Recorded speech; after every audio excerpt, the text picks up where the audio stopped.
Thanks for joining us today at the OCP Summit. My name is Matt Singer. I'm a senior staff hardware engineer here at Twitter. I'm going to be presenting with my colleague Varun Sampat, a staff hardware systems engineer here at Twitter. We wanted to take some time today to tell you Twitter's story about getting OpenBMC into production. So why is Twitter here talking about OpenBMC? There are really a ton of reasons, but they all come down to us wanting more control over the BMCs in our fleet. So Varun and I are going to tell you our story of why and how Twitter went down this path of taking control of this part of the server. There were two key points that were really important to us. We needed to be able to do this with a very small team. And we felt that we needed to be able to see all of the source code in order to be able to accomplish our goals. We'll talk more about that later. So how does OpenBMC help us? Because it's open source, we can work openly and jointly with multiple ecosystem partners.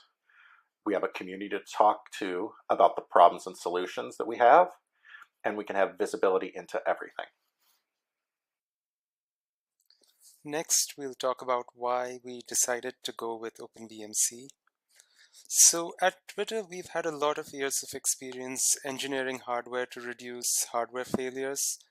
And while we've addressed most of the other issues, in terms of reliability, BMC-related software failures have now bubbled to the top of the list. And we realized that the only way for us at this point to make forward progress in improving the reliability was to be more hands-on in the development process. And so we've created this model of co-development with our vendors using OpenBMC. This way we can create consistency across vendors in terms of features and logging. Also, having access to source code, we can do things we couldn't previously do, like adding custom features ourselves with a quick turnaround time and adding more logging and debug data as needed. Another big advantage is it saves us time needed to reproduce issues. For example, we found a sensor alert was being triggered and we realized that the threshold set for that sensor was too aggressive. So we could go in and quickly fix it within a couple of hours as opposed to weeks that it would have taken previously. Varun just touched on how quickly we can fix some things if we have the ability to see the code and build images. So I wanted to expand on that a little bit and talk about Varun's 5 stages of grief as it pertains to the BMC. So I think we've all been through this dance before, where when we have a problem, we talk to the vendor, and the first stage is denial. The vendor can't reproduce the issue, and of course, if we want to see the code to try to debug it ourselves, we're denied the ability to do that. So we get angry. Once we get angry, the vendor miraculously can reproduce the issue. Now is when we start bargaining with them. They say they know what's going on, but it's going to take weeks for them to fix it and weeks for them to validate it before we can see the results and check for ourselves. So we get depressed. While we wait for a fix, we're seeing failures start to pile up in the data center and customers are unhappy. Finally, we accept the fact that we're where we are. We're getting a drop from our vendor that fixes this, and we have to spend a few days validating it and hope that it fixes the issue. We found OpenBMC to be particularly well suited for our requirements for a number of reasons. OpenBMC is modular in the sense that everything in OpenBMC is what you would call a recipe. For example, there is an SoC layer recipe, there is a recipe for IPMI, there is a recipe for a web UI, and code for all these recipes already exists, so you can pick and add the recipe that you want to your build and disable what you don't need. In addition to being modular, OpenBMC is also adaptable. Adding support for a new platform doesn't require coding from scratch. There are device tree files that you can modify and recipes that you can patch and customize for your board so you can be up and running fairly quickly. Though the slide says that it's easy to accomplish with a small team, I wouldn't go that far, but I would say it's definitely possible to accomplish OpenBMC development with a small team. We found that OpenBMC was not just a great way to transition to new technologies such as Redfish, but also a great way to stay on top of new technologies. A key thing for us to touch on here is Redfish, which we hope will eventually replace IPMI. This is an area where we expect things to evolve frequently, and it will need a good bit of finessing to get working with our automation systems. It's going to be a tremendous advantage to be able to quickly self-serve builds as little tweaks are needed. Because OpenBMC is open source, it's easy to get everyone involved in the collaboration. For example, both our vendors are committing code to the same repository, which would not have been possible unless the code was open. And since there's an entire community around OpenBMC, it's easy to find support for issues. In fact, a lot of the times, if you wait long enough, you find that somebody else has already fixed an issue that you were seeing.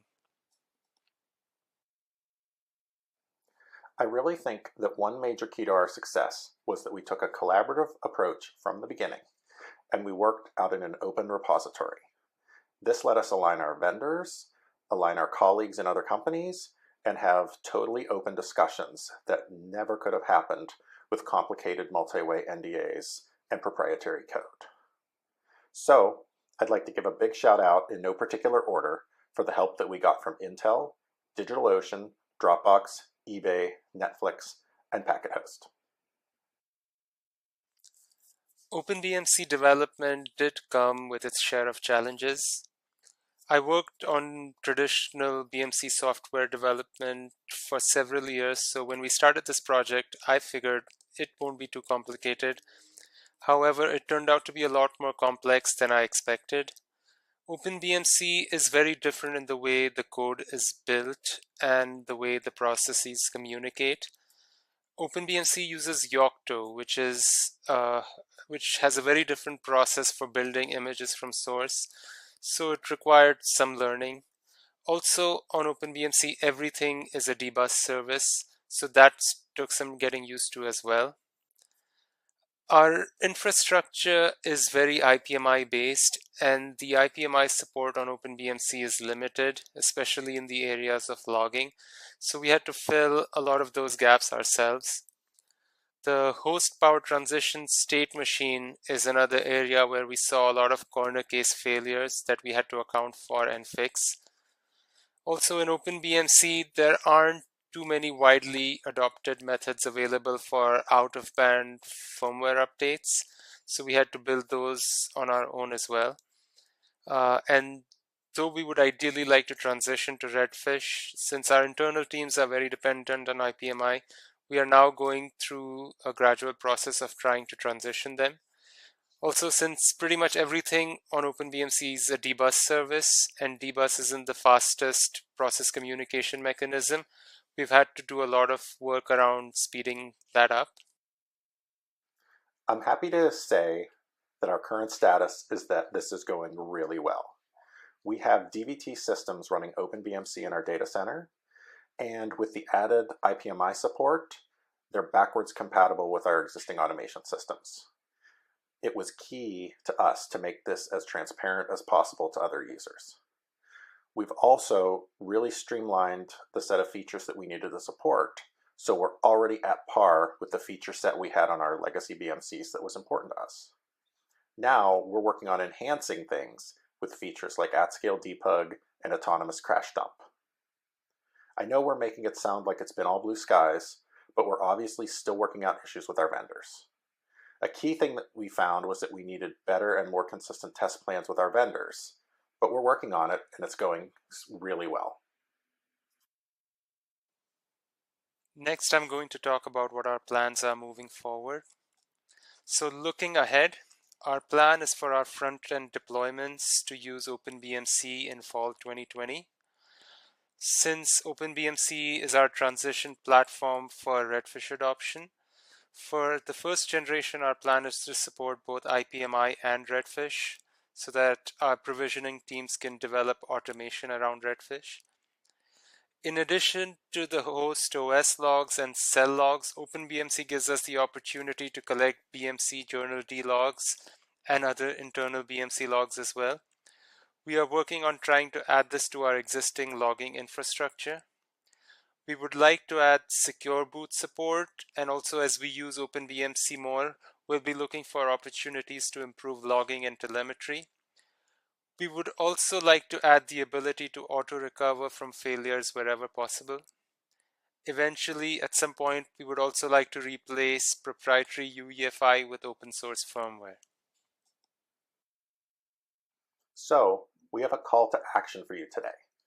What we want you to do is to start talking to your management about testing OpenBMC. Remember, you really can get started with a small engineering team, just like we did. And you don't have to try to own this end to end. Your vendors more than likely are going to be willing to work with you on this. So talk to your vendors about their OpenBMC strategy.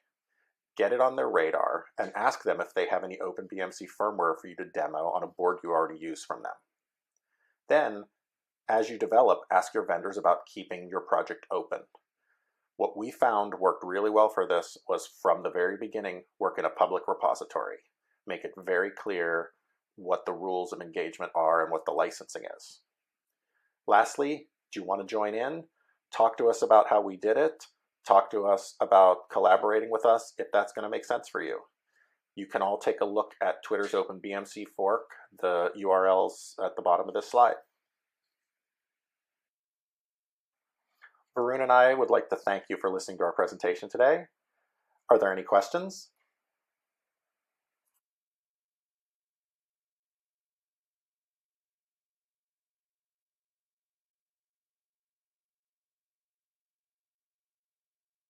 Hi, everyone. This is Matt Singer. I just wanted to thank you all for joining. I'm super thrilled to see over 100 people watching the presentation. Do you have any questions for Varun and I?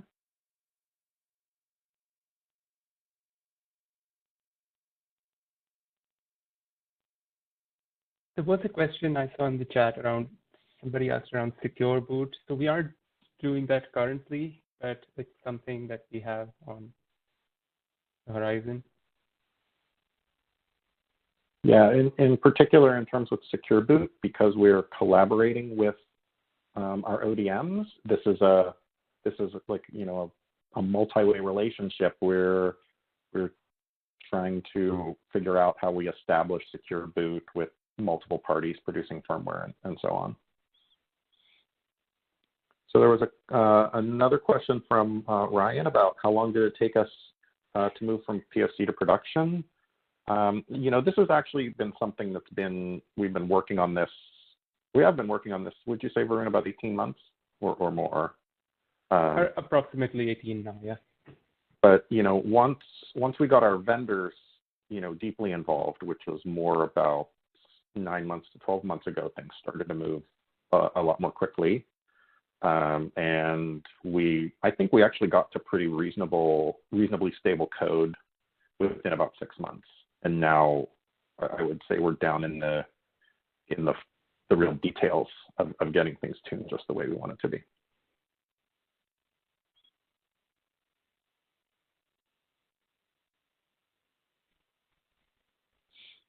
I see a question from Ed about upstreaming. I think we have to. It's been hard for us to, you know, we've been very focused on our platform-specific things and not necessarily thinking making these big kind of architectural changes. So I think we're trying to figure out how we, you know, I think like a central repository for board support and not necessarily just support for, you know, core features might be helpful.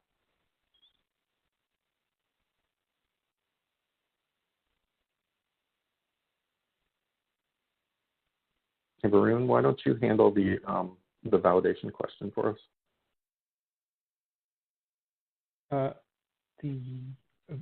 So it's sort of a split effort. So the vendors validate the OpenBMC that they provide us, and then we do our own level of validation on top of that. So yeah, it's a joint effort in both in terms of development and validation.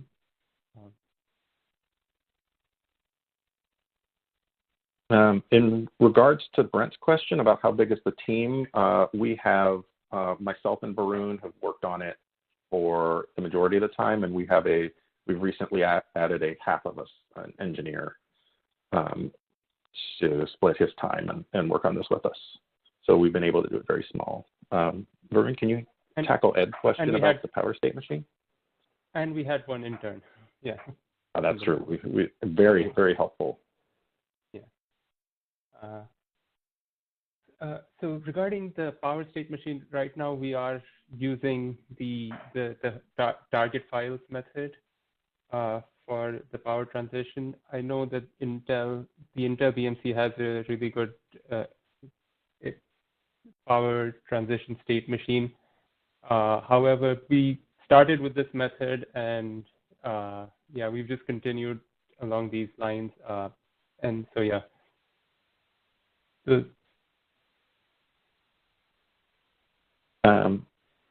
There are a couple questions that have come in through the question section that I want to address. They're not in the chat, which was, what are the main barriers for you to move from Ipmi to Redfish today? I'll answer that as both a question of just tribal knowledge. There's clearly a tremendous amount of tribal knowledge in the group about Ipmi and almost none about Redfish. And I think the second thing around that is tooling. That we're, everybody's comfortable with Ipmi tool. We're trying to figure out specifics around a replacement for that. And one additional thing there is, when we started, there was a little bit of uncertainty around in-band methods with Redfish also. So. Yes, in-band control is very, very important to us.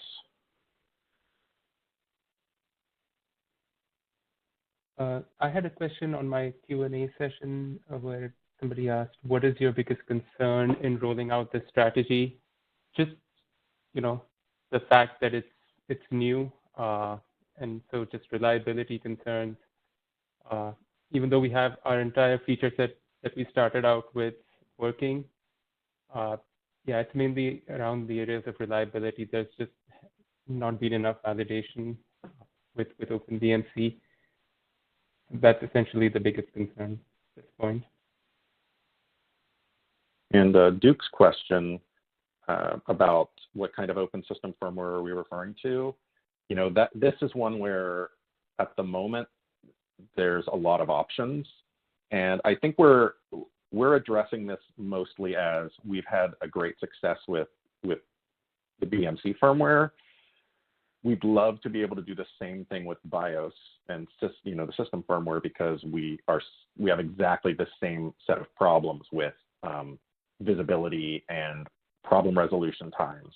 So we're basically, we haven't picked a solution. We see the potential in going to the open system, one of the open system firmware solutions, but that's currently rapidly evolving, and I think we'll probably start really looking to narrow that field down later this year.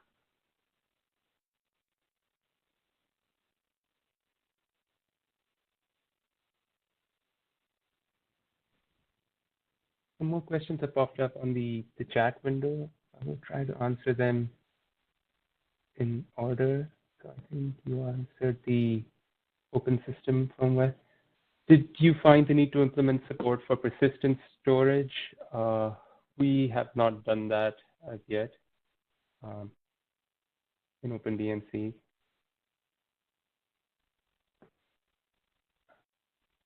The next one is, do you expect the vendor to provide the main OpenBMC image, and do you only modify build from source if necessary, or do you want the source from vendor and will build? So right now, the vendor does a large portion of the development, and they do provide us the main image, and then we build or modify the source if we want to add features or if we want to fix bugs. But yeah, right now we still put the onus of validating the image on the vendor. The vendor will run this. Yeah, the vendor will validate this image. They will run this image in their manufacturing processes. I know some people might be working through a model where the vendor has their own image, then this gets rolled into the data center and it gets flashed with a new image that was prepared by the end user. We're not pursuing that. We're keeping everything synced together.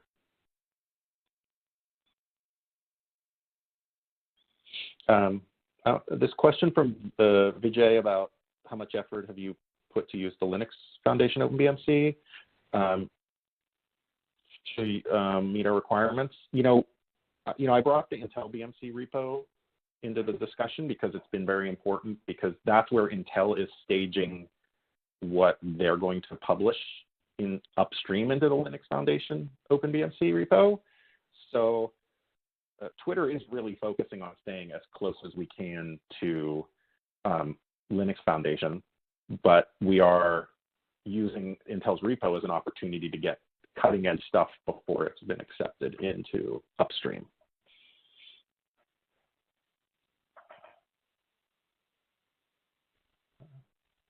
There's a question about Redfish versus Ipmi. So right now our infrastructure is highly dependent on Ipmi, but Redfish, if you've attended any of the other four, talks about Redfish, it has a whole bunch of advantages. It's more reliable and it's a lot more suited to automation, and it has certain capabilities of getting information from the host side that are not present in Ipmi. And so more and more companies are adopting Redfish. For us, for our current generation, we are making Ipmi mandatory and providing Redfish as an option for people to get accustomed to, move their tooling around Redfish. And then eventually, we hope to transition to Redfish in the next generation. And by then, hopefully, a lot of the uncertainties around the Redfish standards will have all been, settled, and everyone would be using a pretty standardized version of Redfish. We had a question about, did we face issues deploying OpenBMC in our DC? The answer to that is no, we haven't. We went into this with the intent that we needed to add enough Ipmi support to this product that this would work seamlessly in our all of our automation systems, and whenever an SRE or technician uses Ipmi tooling, and we were able to do that. I don't think we've seen any problems in our DC in regards to somebody saying this is OpenBMC, this is different.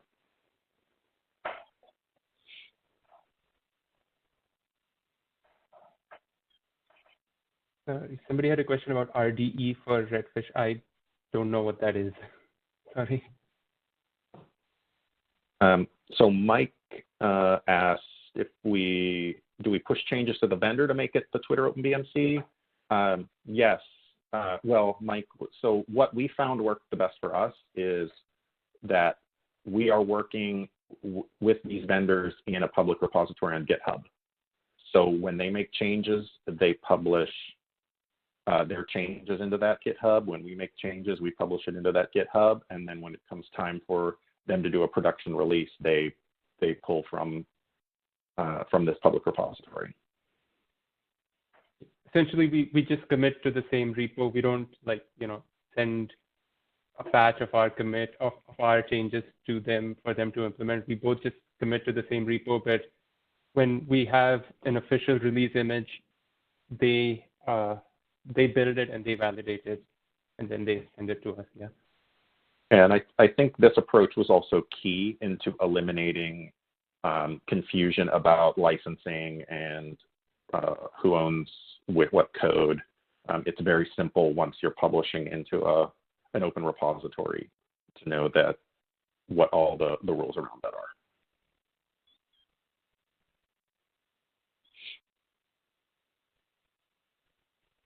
Varun Ed asked, how often do we integrate from Linux Foundation? Can you give us some insight into that?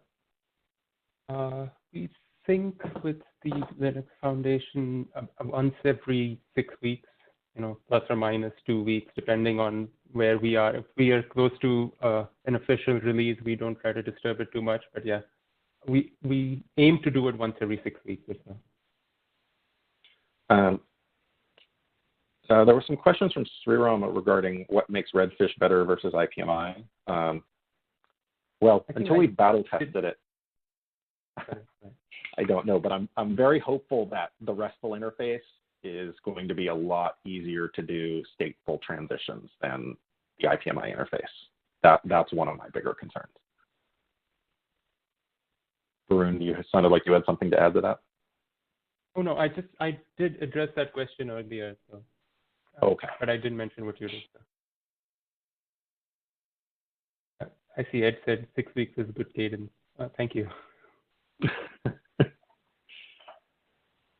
How many sensors do we have, Varun? Oh, that's a tough one. There's a lot. Wow. I don't have an exact number, but it's like several dozen.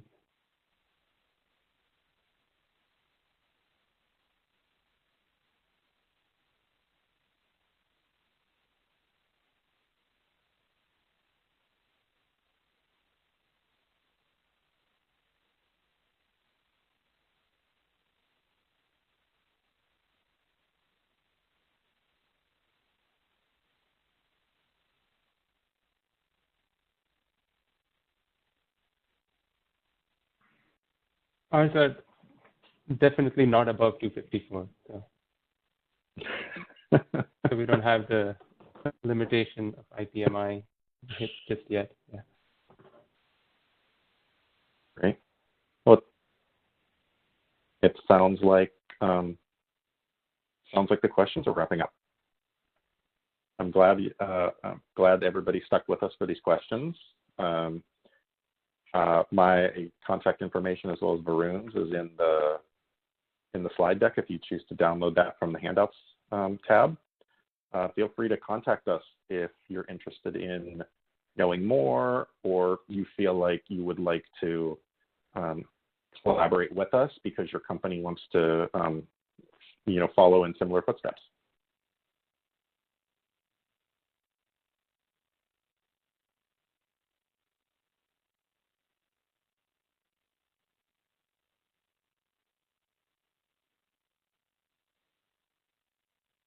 Looks like I'll be joining the IRC channel today. Thanks a lot, Brad and Kurt.